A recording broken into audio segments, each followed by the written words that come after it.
Hello, viewers. This is Qamar Cheema. As you know, that I spoke with two people that I'm going to bring one of them with distinguished professor, Professor John Blaxland from Australia, and he is a Australian historian. He's an academic, and he's a former Australian Army officer, and he's also a professor in intelligence studies and international security in Strategic and Defense Studies Center at the Australian National University. Professor has a huge background uh, speaking of his PhD in war studies with the Royal Military College of Canada. And then he has a huge research interest in Asia Pacific, in Southeast Asia, in international relations, in defense and security. And he has served in operations in Afghanistan and Iraq. So it's really a pleasure having Professor John Blaxland at my show. Thank you very much, Professor. I really appreciate you, and I believe that your perspective coming from an Australian continent is going to help the Pakistani youth, the Indian youth, and many of the people in this part of the world.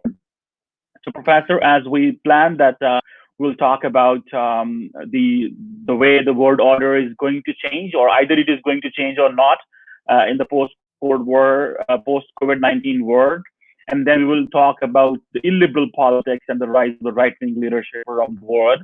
And then we will have this idea, we'll speak about this China-India tension and the role of USA. We will also talk about why USA is moving from ideational leadership. And then the two other topics, politics on 5G technology, and one last topic is politics in South Asia. And this is a long discussion for you, but thank you very much. I really appreciate having you here.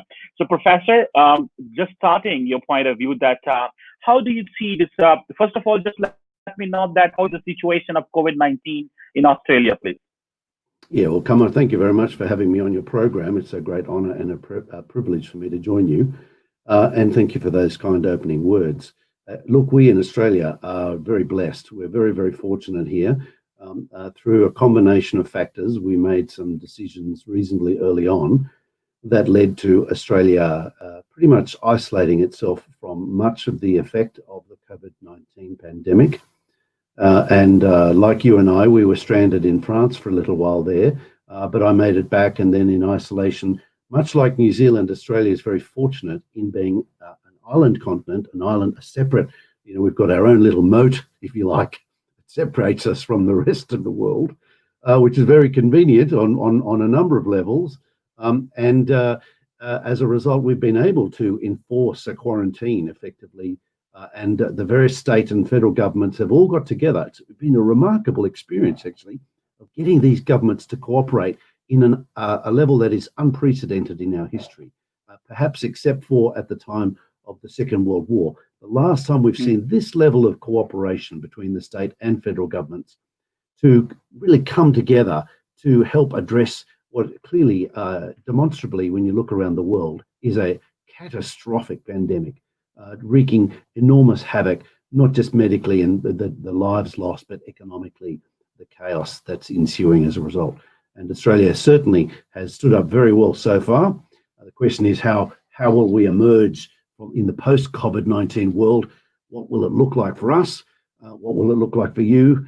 And how are we going to manage the incredible, unfathomable challenges that we're on the cusp of facing?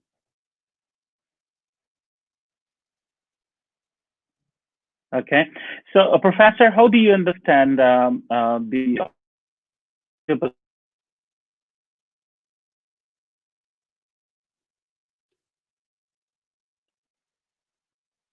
I'm sorry, the question, can you just ask that question again? It just didn't come through clearly then. Can you hear me now? Yeah. I was just asking that how do you see this, the COVID-19 is going to change the world order? Do you think that there is going to be some world order change in the balance of power in the global politics? Look, it's a very good question, and it's the multi-million-dollar question, really, because we're all wondering just how influential China is going to be at the end of this, and just how diminished the United States is going to be as well, and whether or not Russia will play a prominent role, and whether the European Union, these are the great power dynamics that we've known for the most of the 20th and early 21st century, they're all kind of up in the air, and exactly how they're going to settle in the post-COVID world, no one is really, really sure. And one of the reasons why we're not sure is because the data is a little bit unclear. The data is not complete. The information we're getting out of China in particular is quite opaque, incomplete, and perhaps even a little bit misleading. To my mind, it is hard to believe the reported statistics of the deaths and the infections from COVID-19 that simply, statistically plateaued overnight in March once the Chinese authorities decided that they weren't going to report the same kind of information, it appears. And so there's a real question mark hanging over just how badly affected China is. There are significant indications, for instance, about its economic downturn. There's also some real questions about internal social instability. And the question is also about whether or not President Xi has the ability to hold on to power in the way he claims he can into the future. And there's a couple of questions that spring out of that in terms of, and we can move on to the other countries in a moment, but just to follow up a little bit on China, there's a real issue here about why China is taking the aggressive stance it's taking, particularly over the line of actual control in the Himalayas with India, in the South China Sea, in its aggression, a pretty adversarial approach it's taking towards trade with Australia, and its negotiations with the United States and with Europe. So we're seeing a very surprisingly aggressive Chinese posture. And there is a question, there's a wonderful old line from a Shakespearean line in which there's the protagonist says, "Methinks thee doth protest too much." In other words, this action, this adversarial agitation on a number of fronts, land borders, at sea, diplomatically, economically, in trade terms, is this a deflection? Is this a deflection of Chinese authorities under Xi looking to get Chinese power brokers deflect their attention from internal strife and focus on external issues? Conversely, the other way of looking at it is this just making, taking the opportunity and turning a crisis into an opportunity by exploiting American distraction, American apparent lack of resolve, and making the most, particularly from a public relations point of view, of the opportunities. So there's some real questions there. And then, of course, if we move from China and we look to the other major protagonist, the United States, we're seeing, and you would have seen on the news over the last day or two, incredible scenes of fires, of carnage, of disruption in Minneapolis, extraordinary disruption, even the White House itself apparently under siege at the moment. This is a deeply unsettling reflection on the great United States, the great benefactor that Australia, Pakistan, many other countries have long appreciated close relationships with, but is now looking like it's completely distracted by its own internal challenges. COVID-19, coronavirus, has cut a swathe through American society in terms of the number of lives lost, in terms of the economic carnage, and of course now the social disruption that is reflected in the riots in Minneapolis and in Washington, D.C. We're seeing a United States that under President Trump was all about so-called making America great again and taking a transactional approach to external parties, including countries like Australia and Pakistan. And as a result, losing much of the confidence that the world has had in the United States' ability to respond to the crisis. Now, I'm a historian, and I look back and I think about this and I think, well, how much of this is a repetition of the kinds of crisis we've seen in the United States in the past?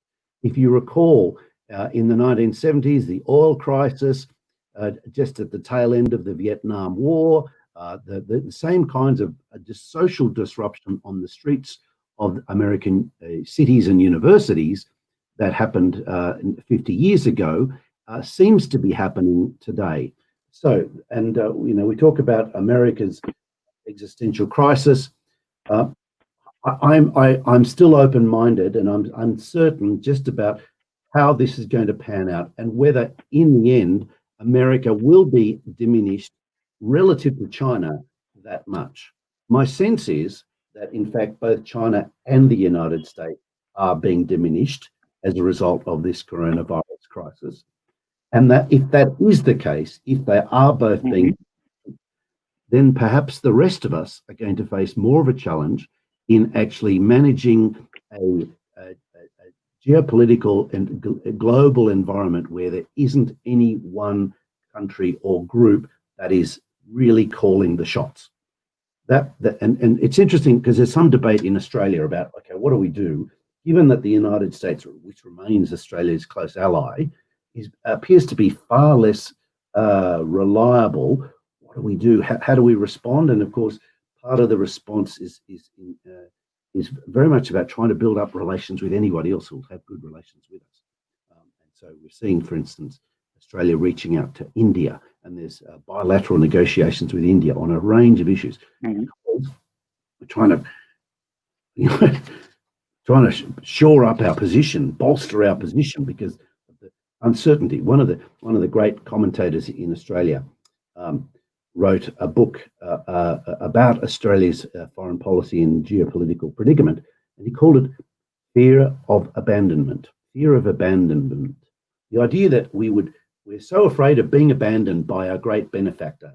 In the up to the mid 20th century, it was Great Britain, and then from the mid 20th century onward, it's been the United States. Of course, Britain's role is considerably diminished. The United States seems to be facing an eclipse. If that's the case, it leaves us with, for Australia, a level of uncertainty and insecurity that is unmatched for generations. And that's, but so to answer your question in a nutshell, I don't know. I don't know what the answer is. I don't think any of us really do, but we do have to weigh up just the balance of probabilities of the fact that China's reporting is inaccurate. It certainly seems to be quite inaccurate and quite opaque. And so I don't think we will overestimate just how successful China is going to emerge from this. Neither do I think we should underestimate how resilient the United States can be, much like it has been responding to previous crises in the 70s after the Iran crisis of 1979, when Jimmy Carter had faced that ignominious experience of its diplomats captured by the Ayatollah's henchmen inside Tehran. Moments of humiliation. They've had them in the past, and they have bounced back from them. The question is whether, with this level of debt, with this level of uncertainty, and this level of contestation, whether that's something that can be continued. The Professor, there is a question as well from one of our viewers, and that is displayed on the screen. And the question is that President Trump announced his termination of U.S. relationship with the WHO. How do you see this? I think this is a really retrograde step. The United States has been the key nation behind the creation of many of these international institutions. I mean, let's face it, the United Nations is headquartered only in America because of America's largesse, because of America's desire to launch this institution, and of course, the desire for America to seek dominance over it. It's actually been very effective over the last 70 years or so. By and large, America has largely found this a very useful set of international institutions related to the United Nations, one of which, of course, is the World Health Organization. And of course, the United States has been the biggest contributor to that financially for decades. And so we are, all of us, in some respects, in America's debt for its largesse, its willingness to step up and play the most prominent role. Under this president, we are seeing an extraordinary reversal. We are seeing the United States essentially walk away and vacate the field and leave it to its principal competitor, China. And that is, I have to say, from an Australian point of view, it's hard to quite understand, hard to figure out exactly what President Trump is thinking. Why on earth is he allowing that to happen? Why is the United States not playing the more prominent role? Why is the United States not seeking to actually resume its influence in this context? Why has it ceded this ground to China? It's actually hard to fathom.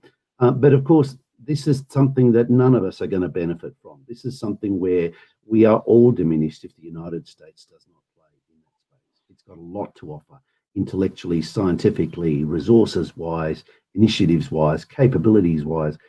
Its absence from this field will actually, I think, harm us all. So that is hopefully something that we can see the United States back down from, and maybe somebody can give them a face-saving mechanism to return, take it back, come back onto the stage.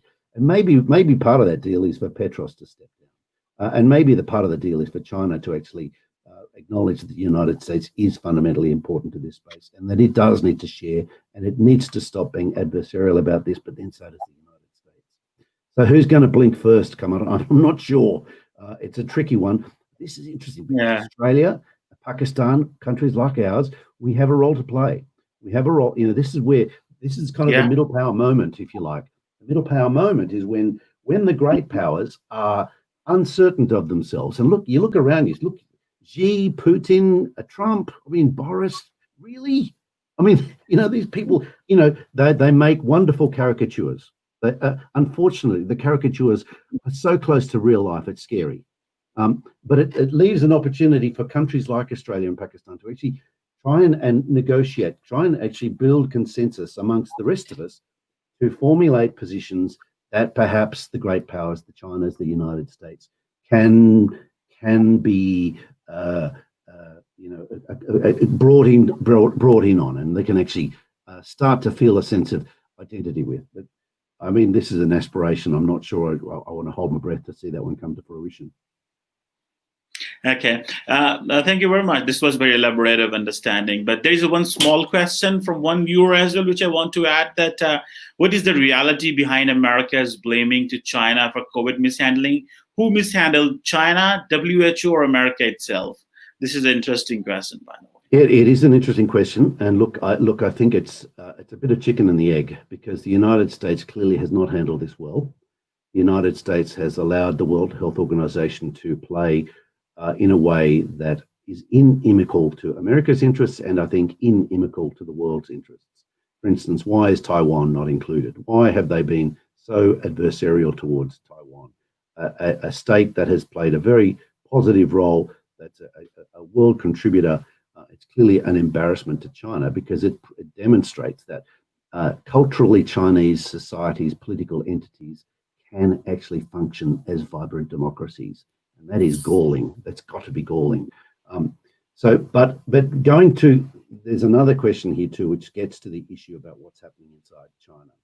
Exactly what happened in Wuhan is one of the reasons why Australia's Foreign Minister, Marise Payne, has been so outspoken, and why the European Union and then, of course, the World Health Assembly essentially all agreed that something had to happen, that an investigation had to proceed, because we all need to know the answer. We all need to know exactly what happened back in Wuhan. We all need to understand exactly what happened virologically and politically, because there are enormous implications, not just for how we respond to COVID-19, but also what we do to prevent the next pandemic, because there will be one. And so this is, people can dismiss Australia's position and the negotiations of the World Health Assembly as being politicking. Look, there probably is an element of that, but I think that that is a superficial understanding of the challenge. Of course, there's always politics in these issues, always. But there's a fundamental issue that we all care about. We all want to know the answer. And of course, exactly what happened there. And it's one of the reasons why I think China has played so carefully about this, is because China's embarrassed. It's embarrassed about letting the truth come out, about exactly how badly they fumbled things back in November and in December in Wuhan. And then, and even since March, you know, as I say, that you look to the charts, the stats are all, they're plateaued across China. You think, really? Is that physically possible? Could the numbers of deaths and accumulated people with the virus just suddenly have stopped because China was miraculously able to, you know, stop the tide, like King Canute stopping the tide?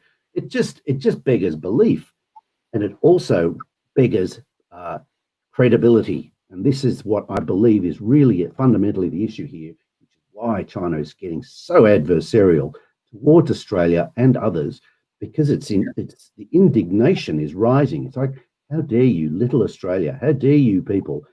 Do you not understand that China has now re-emerged? Do you not understand you need to pay respect? That's how I read it. So it's problematic. It's really problematic. Okay, thank you. Now, the next questions, there are many questions which are coming from our Indian friends, which are asking about Australia-China relation, but I'm going to get to it later. But now, since you spoke about that, why Donald Trump has stopped funding for WHO and you were surprised and many other things happening. So this takes me to this question of illiberal politics and this rise of right-wing leadership. So, Professor, how do you understand that this illiberal politics is going to damage the global order, or how it is going to affect the international institutions, the stability of the global regimes as well, and in such kind of a situation like this pandemic COVID-19, how it is going to be so much serious in coming days and months? Yeah, look, it's a really good question, Qamar, and it's a deeply worrying one, because you know, I look back at the history of the 1930s and in the years before the Second World War, and there was a similar phenomenon of political extremist sort of anti-establishment factors on the left and on the right end of the political spectrum, both objecting to establishment parties, establishment protocols that had apparently been discredited. We're seeing that today. We're seeing the discrediting of the old ways. We're seeing it in China. We're seeing Xi, you know, to arguably he's being discredited. We're seeing the United States, the discrediting of the old ways. We're seeing a lot of querying and questioning about what, you know, the established order, accepted truths that are no longer accepted as being accurate, and all sorts of issues about so-called fake news, which of course is reinforced by a US president who's not leading by example. I mean, in one sense, he is leading by example, because he is one of the contributors to this, you know, this obfuscation and this absolute cloud of uncertainty and of ambiguity and of the difficulty of ascertaining exactly where the truth lies today. And of course, that then feeds conspiracy theories. And conspiracy theories are grist for the mill, if you like, for all of those extremist groups who are anti-establishment. And we're seeing that, you know, in a very gravely disturbing way in the United States with armed militias. A friend and colleague of mine, David Kilcullen, had an article in the papers just today in Australia about armed militias in the United States, anti-establishment ones, you know, who are probably as many, if not more, people under arms with these militia groups than in the formal Army, Navy, and Air Force and Marines. It's pretty bloody frightening. It's pretty scary, but that's just the United States. I mean, you know, look elsewhere in the world. There are lots of problems there as well. I mean, look at what's happening in Poland. Look at the alternative for Deutschland, you know, the AfD kind of element inside that, in other countries in Europe as well. I mean, Pakistan, I don't need to tell you, Qamar, you've got lots of issues as well. We in Australia are increasingly concerned also about extremist elements. There's legislation being considered in Australia at the moment about lowering the age for the Australian Security Intelligence Organisation and the police to be able to interrogate youth who've been radicalised, who are wanting to, you know, wreak havoc and destruction. Because they're online, they're spending time online watching videos like you and I. I'm only joking. No, I mean, watching online, really dangerous things online that are deeply worrying and that they're hard to monitor unless legislation is amended to allow for the security authorities to intrude. And of course, this is generating all sorts of backlash from libertarian groups, from people worried about civil liberties and the abuse of power of the state, which then reinforces all the conspiracy theories. So all the conspiracy theorists see, I told you, you can't trust the government. What are they going to do? They're going to lower the age limit. They're going to make it all that much easier for us to monitor, for us to be monitored by the all-seeing eye of the state. And of course, well, the country that's leading in that capacity is China, but it's happening everywhere, and it's happening, as you see. You've got images there on the screen of the CNN journalist recently carried away in detention for what for? I mean, I actually watched that video, and it was quite extraordinary. He was being respectful. Yeah. He wasn't moving very fast, but he wasn't being disrespectful. But he wasn't a white guy, and the United States has a bit of a track record for its problems with its police force. But I mean, we've all got challenges. The United States, just one of the things that's really interesting about the United States, of course, is that it's such an open society. It shows them all the warts are there for you and I to dissect and to study and to comment, pompously over, as we all want to do. That is not the case in Russia. It is not the case in China, and it's not the case increasingly in many other countries where repression is preferred, where control is the preferred modus operandi, where governments exercise brutal control over their people, and increasingly facilitated by all-seeing technology, not just from street lamps, posts, but from our very own mobile devices, our phones. Mm-hmm. Thank you. I think that was a very elaborative understanding of this illiberal politics. The next very important questions that many of our followers are asking is about this rising China-India tensions, and how do you see do you think this is something of a tactical level, or do you think this is something to worry about? Because international community is putting a lot of weight in Asia-Pacific or Indo-Pacific, and recently the Americans have changed this Pacific Command and given it a name of an Indo-Pacific Command. And do you think that the Americans are trying to prop up India in this region to counter China? Although everybody wants to counter China, but there are many people who are also talking about this quadrilateral security dialogue in my questions, which I'm getting. So how do you see that this is going to work, looking at this quadrilateral security dialogue, looking at the French overseas territories in this Indo-Pacific Ocean, and if this goes, this China-India tensions on the border, although the Indians have tried to downplay this, but the Chinese have been offensive and aggressive, because we here in this part of the world follow Indian media a lot because of being neighbor. So the Chinese were not expecting that the Indian media will downplay this, because normally when there is a Pakistan-India tension, Indian media is very aggressive. But when the tension was with the Chinese, they did not play up, and even the Chinese were offensive and aggressive in playing up to the media, knowing that Indian media will play up. So how do you see these China-India tensions, and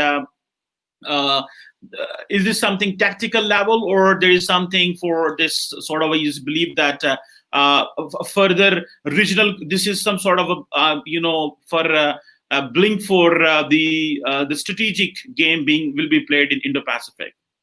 Now, well, your question's going to give the answers there, Qamar. You're right. I mean, they're very perceptive questions.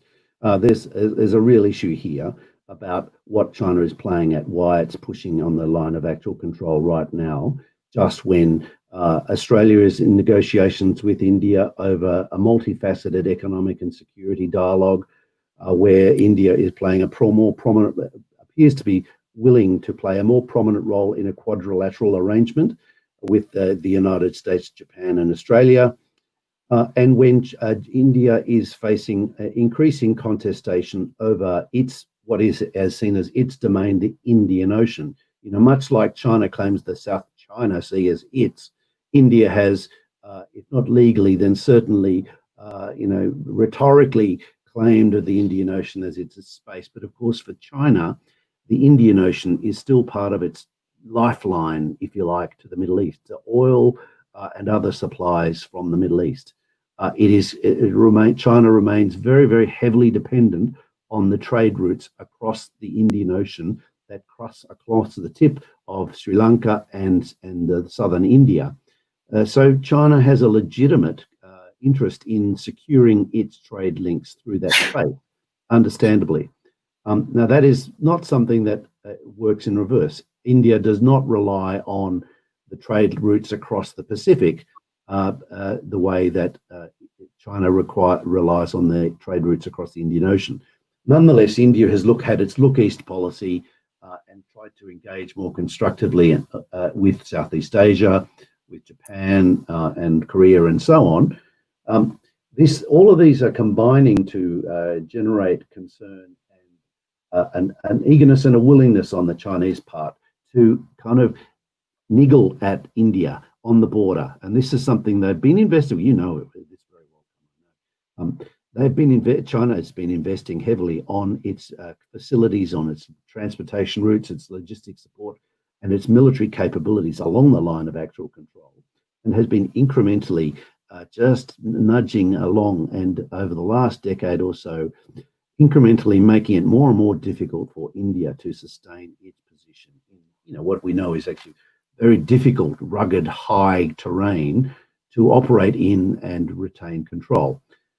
So is this, as you suggest in your question, some kind of little tactical move, or is it a bigger move to try and send a message to India? Hey, you want to play with the big boys, you want to play with the Americans, and you want to play up with this Quad arrangement, there will be a price. That's what it looks like. That's certainly what it looks like. And of course, we know that economically, India now, while at once upon a time was pretty much in the ballpark of China, China is now an economy that's fourfold the size of the Indian economy, even though population-wise they're quite similar in numbers. Economically, China is streets ahead.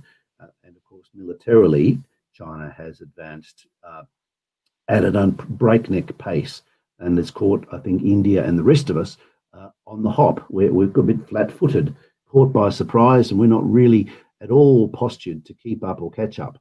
And China knows that. And, I was just reading a piece that China's indicating it's reducing its defense increase in spending to 6.6%. What, you're only going to increase by 6.6%? Oh, wow, that's a huge concession, So no one else is increasing like that, but it's there that China is painting this as some massive concession that they're spending less.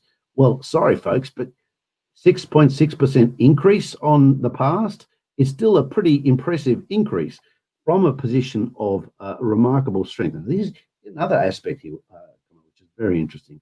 If you recall the parade, the massive parade that Xi presided over last year for the 70th anniversary of the establishment of the People's Republic of China in Beijing, a massive display, which you and I know it looked very much like Soviet era displays of power.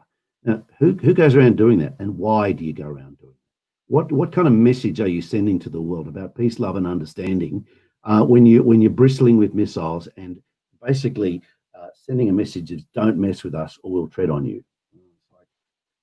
This is one of the reasons why Australia and I suspect many other countries, while they're obviously happy to do trade with China and maintain the trading links and economic links and have students come and so on, they're worried about what China's going to do next and what the implications are, not just for tomorrow, but for the next generation.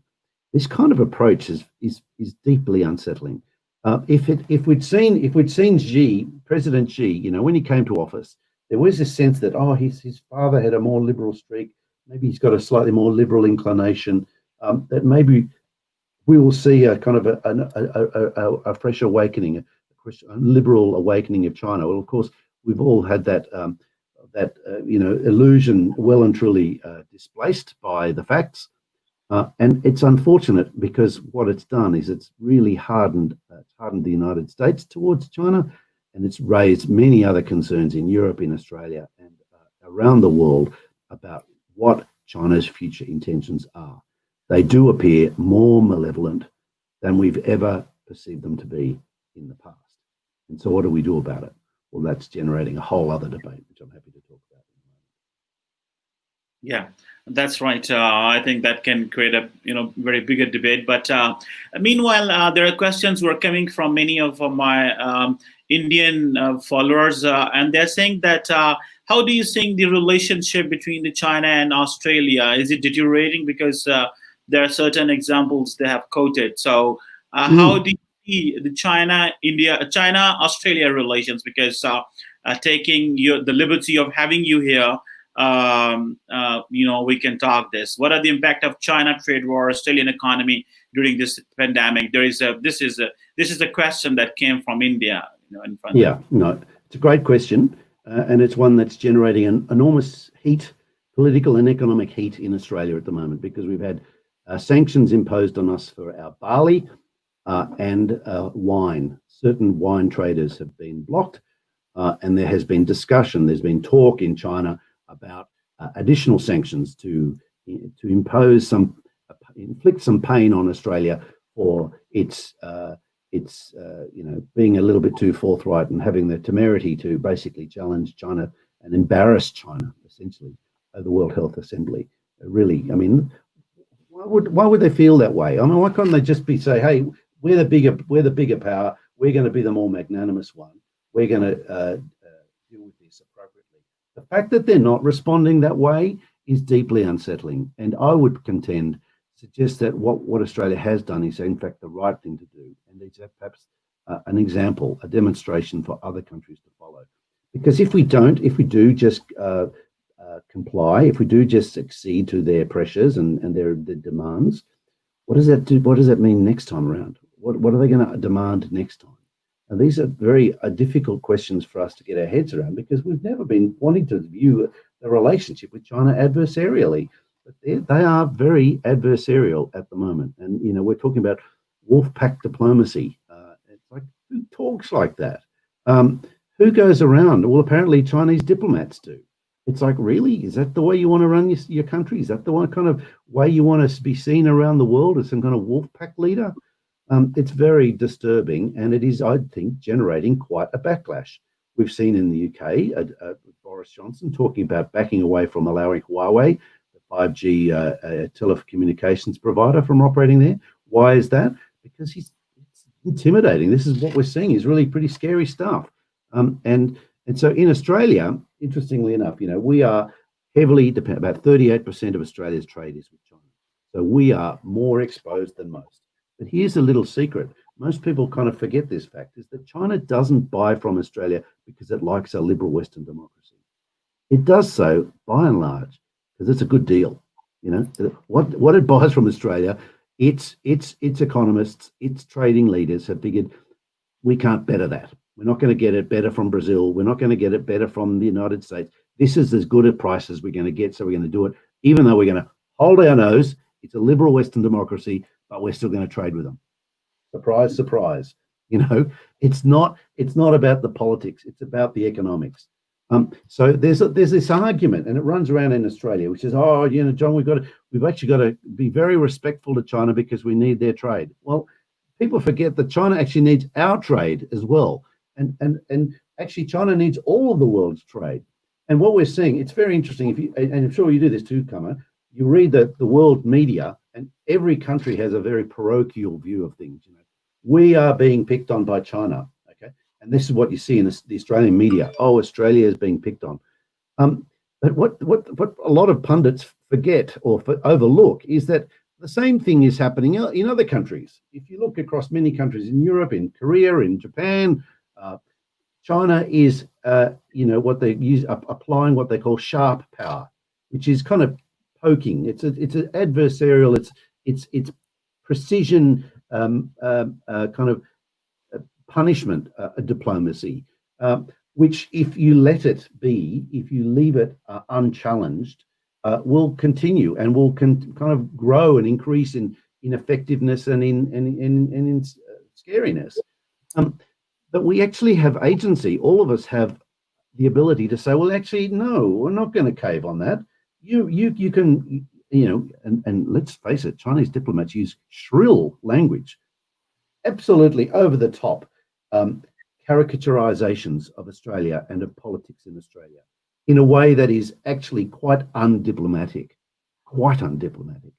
And they do it clearly with the hope that we will just be rattled, that we'll think, oh, okay, you get what you like, we'll back off.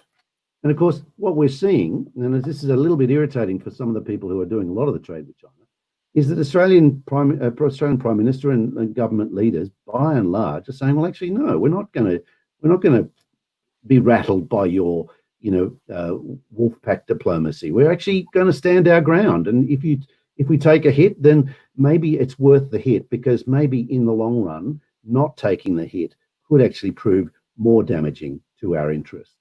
And this is something we're all having to face. We're all of us around the world are facing the same kind of wolf pack diplomacy pressure. So if you vote for that, if you vote that way at the World Health Assembly, there will be consequences. Well, guess what? If everybody does it, what are they going to do? So we have agency, and this is as I say, it's at the middle power moment. We have the ability to influence the world stage in a way that, with this uncertainty from China, from the United States, and from Europe, leaves countries like us, with more say than ever before, which is really an interesting kind of spin, the silver lining, if you like, to what is otherwise a pretty dark cloud that's been circling the globe in the last few months. Okay, thank you very much. There are many questions coming from Indians that the Chinese, the Australians should give Indian students opportunities as compared to the Chinese, but that is on a lighter note. Many people are asking questions. Now, Professor, coming to another topic that is very much important, and we have seen news globally that even in Great Britain, people just burn down the towers because they believe that the coronavirus was coming out of these 5G towers. You might have known the there. So this politics on 5G technology is growing very much, and you might have known the way the Americans are trying to resent this, because they believe that if the Chinese products are sold, if the Chinese technology, 5G technology, is bought by many other countries, so this is going to be another Chinese deep state tool to influence global politics. And as we have been discussing, the America is moving away from this ideational leadership, and along with this, if this new cutting edge technology other countries produce other than the USA is going to bring down the American great power status. So how do you see this politics on 5G technology, Professor? Yeah, look, it's very interesting, Qamar. It's a really big question. It's got implications for all of us. Because whoever leads on 5G technology will then have a very strong position from which to dominate the information technology revolutions of the future. And we know that the pace of change is actually accelerating. It's not decelerating. So 5G is here now. 4G was 10 years ago? How long till 6G? It won't be long. It'll be less than 10 years. But whoever wins on 5G will have this dominant position. And this is where I think what is particularly unsettling about President Xi, had he become a liberal leader of a country that was really becoming more liberal and more open and less repressive, there would have been less of a pushback to the Huawei type ZTE dominance. But with China becoming increasingly repressive, and with China now exercising through its Great Firewall, the Great Firewall of China, and through its ubiquitous application of artificial intelligence and of monitoring systems, it's really making George Orwell's dystopian of 1984 look pretty tame by comparison. And so, as we think about that, I'm not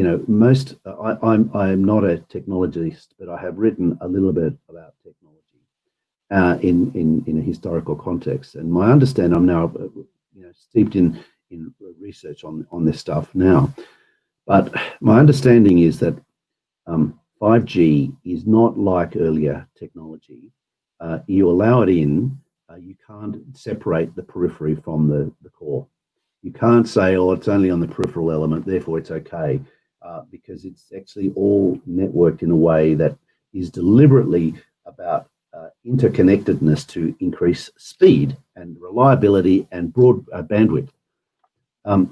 So what it means is that if you allow 5G technology to be dominated by a company that is beholden to the People's Republic of China, you are then subjecting them, they are clearly under legislation in China, subject to control by the intelligence services of the People's Republic of China.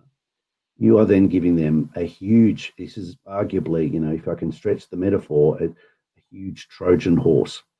This is the Trojan horse, as you recall from the Battle of Troy, the ancient Greeks, against the Turks. They left the Trojan horse. The Trojan horse was full of Greek soldiers. The Turks brought the Trojan horse into the walled city. The Trojan horse opened up, and the Greeks won the day. So there's limits to the metaphor and to the analogy, if you like, from ancient history.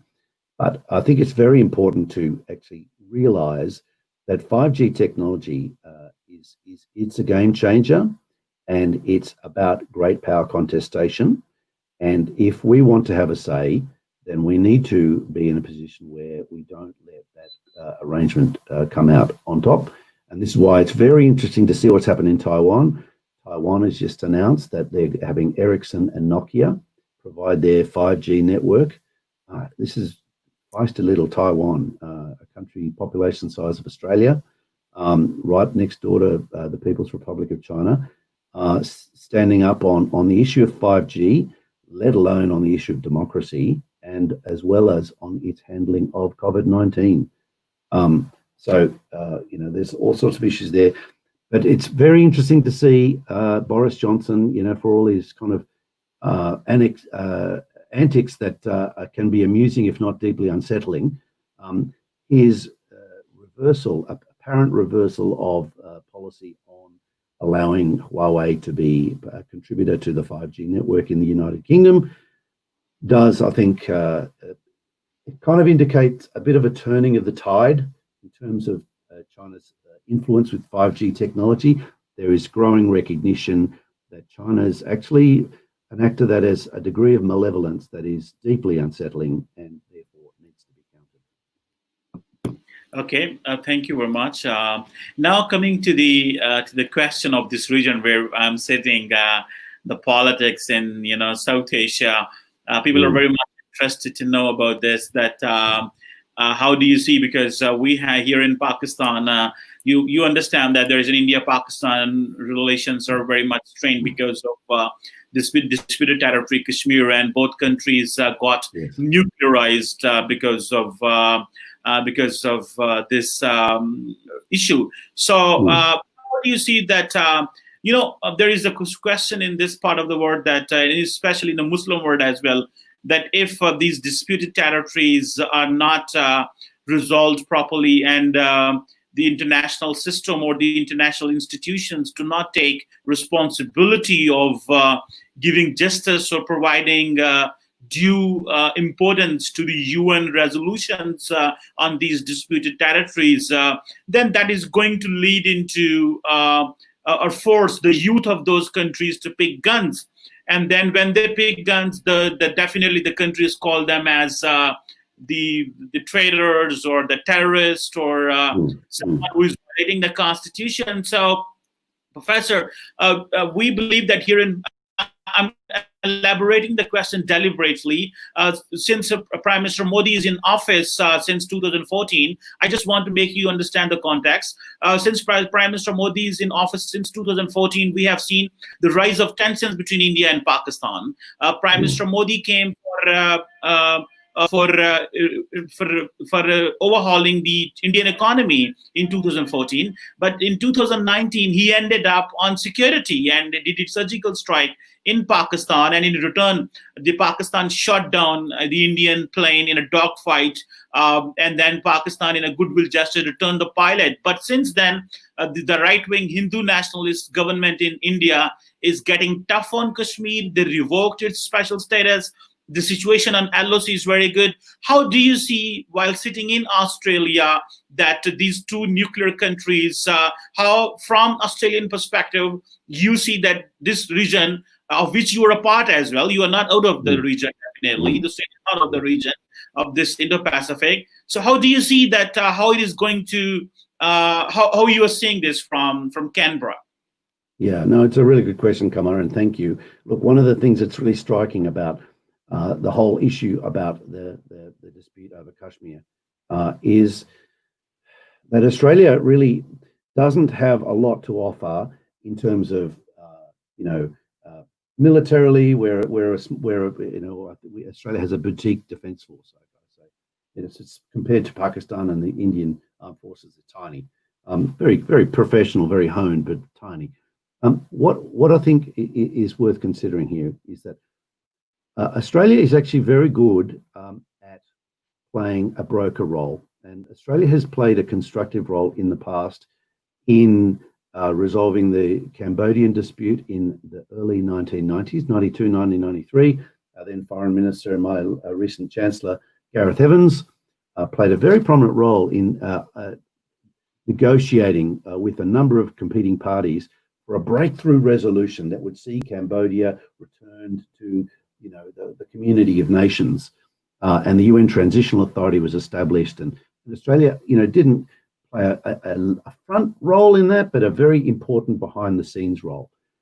Now, there's another point of comparison I think is really worth reflecting on. Here's the crisis in East Timor in 1999, which is now, 21 years ago, and in that instance, Australia found itself with this crisis that partly of its own doing, because it had provoked a response from the Prime Minister, the President of Indonesia. He overreacted. He then called a referendum. The referendum went pear-shaped. It was extremely ugly. International crisis emerged, and Australia was called on to intervene. But in doing so, Australia needed to get international cooperation. It needed partners in the neighbourhood. We had countries like Thailand, eventually countries like Malaysia, Philippines, Singapore, and many others join us in that situation. Now, I say this because I think there are a couple of instances where Australia, as a honest broker, we don't have a stake in the Kashmir dispute. We're not a player, but we are a partner, a security partner of both India and Pakistan. We have we have staff college, and I teach occasionally at our Australian Staff College. We have students from India and Pakistan there. And look, it's interesting though, you should see Qamar. It's really interesting because the people who get on the best at these colleges, I don't think they want to tell people back home, but the Indians and the Pakistanis are like best friends in class. And it's this great irony that India and Pakistan have so much in common. There's so much shared history, so much shared heritage, and their worldview. They share the same corner of the globe, and on many levels they're cousins and neighbours. You would have thought that they'd be able to put these differences aside, and unfortunately, in some respects, it's the narcissism of minor differences that is keeping people apart. So right now, I don't know that there is an easy answer, but I do like to think that there is a role for a visionary, a broker, a partner, like Australia has performed in the past, to actually explore dispassionately, without a stake in either side, in finding a modus vivendi, a way of being able to work through the challenges and finding a way forward. Now, that people may well scoff at that and laugh and think, John, you're deluded. Who do you think you are? That's just too hard. And there's no question it's very hard. It's very difficult at the moment because of the heightened tensions. But interestingly enough, Qamar, I think right now may well actually be just the moment, because India is really looking around, and it could really do with the dispute with Pakistan kind of resolving itself. Given the challenges that India is facing with its other major neighbor to the north, wouldn't it be nice if it could resolve this one? But of course, there's more in this than that. I understand there's domestic Indian politics, there's domestic Pakistani politics, of course, as well, and then there's a question of Afghanistan and the role that Pakistan plays and the role that India plays in that space. In this, the neighbor of my, the friend of my enemy is my friend, or the enemy of my enemy is my friend, or the neighbor of my neighbor is there's a game there that's being played, and perhaps particularly given there's a couple of interesting dynamics: the change of the dynamics inside Afghanistan with the American withdrawal, and of course the change in the dynamics with the greater contestation on the line of actual control. Conceivably, with enough vision, could actually provide a bit of a slight opening or some kind of reconciliation or some kind of breaking of this generations-long impasse between Pakistan and India. Wouldn't that be great? Yeah, I think we have asked to have spoken too much, and there are many questions which are coming, and majority of which I have asked. There is one question that was coming from one of my viewers. I skipped that question, but there was a question that has PM Modi made good relations with Australia since coming to power? Let's go for Australia, India, one question, and then Pakistan, Australia. If you can give a little bit of this, and then I think you made our day in Pakistan, India, for giving us perspective so deeply on these issues. Thanks, Qamar. Look, it's interesting. There is, I think, it's interesting, because we're both former British Commonwealth countries, English common law, lots of ties, cricket, obviously a big connection. There's on the surface, you'd think there'd be really good reasons for Australia and India and Australia and Pakistan to be best mates, to really have a more deeper, closer relationships than we have. And I think what we're seeing is a growing ties between the countries, between Australia and India and Australia and Pakistan. We're seeing in Australia, Indian communities and Pakistani communities are welcomed here, making themselves very, very at home here. And the student bodies are very, very welcomed. And of course, in light of the changed strategic dynamics with China, there's been always quite a significant body of Indian and Pakistani students in Australia. But I think there's an appetite for more. I mean, for starters, the chances are they've got way better English than many other students from elsewhere, particularly from China, tend to have. And so there is, I think, my very anecdotal experience of dealing with students from South Asia and migrants from South Asia is one, that they love it here and that they fit in remarkably well, and that they are very welcome. Now, you get in the media every now and then, you get sensational incidences of a bar fight in downtown Sydney or Brisbane or something like that. These things happen, but that happens everywhere around the world. By and large, the ties are, in fact, they're very positive, and they're getting better. And that's because one of the things that are happening is, and I mentioned this at the start, Australia is now looking around to diversify. We've become very dependent on China for trade, for students, and so on. We're now seeing that is, to a certain extent, becoming a bit of a liability. And if we can encourage greater trade and student educational and trade ties with India, as well as with Pakistan, then that would be very, very welcome. And I think there's a growing appetite for that in Australia. So I think the time is probably right for a surge in that direction for our countries to actually have closer relations, closer ties than perhaps in a long, long time. Yeah.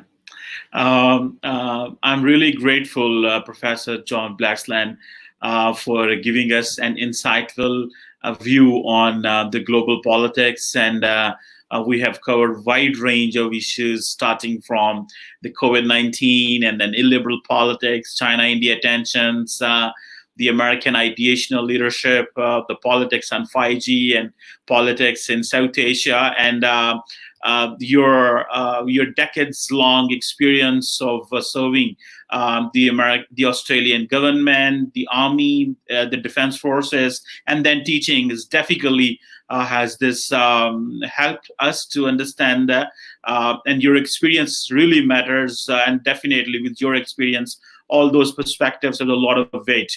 So, Professor, we are really grateful for you for sparing us the time, and it was really insightful. Thank you for having me very much on the program, Qamar. It's been a real pleasure. And I wish all your listeners and viewers all the very best. And I hope that we can continue this discussion, because there are really important issues here. And I very much appreciate you having raised them with me. And thank you very much. Thank you very much, Professor. It's an honor.